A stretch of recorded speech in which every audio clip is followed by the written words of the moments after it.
Hello guys, welcome back to my new YouTube shorts. તો આજે અમે પ્રોપર કાઠિયાવાડી જમવાનું બનાવી રહ્યા છીએ. રીંગણનું ભરથું અને બાજરીના રોટલા.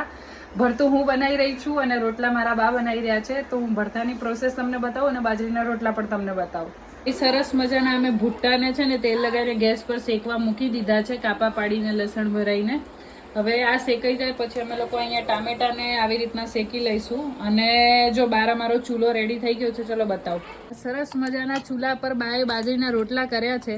જો બાજરીના રોટલા આવી રીતના થાય ગાઈઝ, જે મને નથી આવડતા, મારી બાને આવડે છે. ચલો મસ્ત કાઠિયાવાડી જમવા. જો અહીંયા મામી બધું સમારે છે અને ઓલરેડી બીજું બધું બી તૈયાર કરી દીધું છે, લીલું લસણ, ડુંગળી, મેથી ને બધું. તો ફટાફટ હું રીંગણ ભરથું બનાવું અને તમને બતાવું.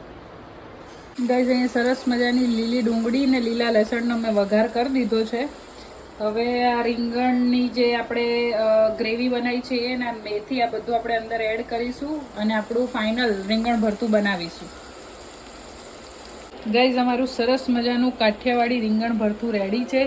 ચલો જમવા માટે. અને હવે બાએ કેટલા રોટલા બનાવ્યા છે એ પણ હું તમને બહાર જઈને બતાવું.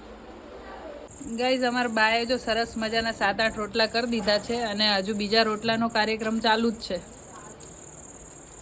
ચલો પછી આપણે જમીને બધાના રિવ્યુ લઈએ કે કેવું લાગ્યું આજનું કાઠિયાવાડી ભોજન. ગાઈઝ આ અમારી સરસ મજાની કાઠિયાવાડી ડીશ રેડી છે. બાજરીનો રોટલો, ઘી નાખીને, અહીંયા આપણું રીંગણ ભરથું, લીલા મરચા, ગોળ અને સરસ મજાની છાશ. ભાઈ તમે તમારા રિવ્યુ જણાવો, તમને કેવું લાગ્યું? તમે કાઠિયાવાડી ભોજનની મોજ કંઈક અલગ જ હોય. કઈ નહીં ગાઈઝ, હવે અમે લોકો જમી લઈએ. મળીએ નેક્સ્ટ વ્લોગમાં. ત્યાં સુધી જય શ્રી રામ, બાય બાય.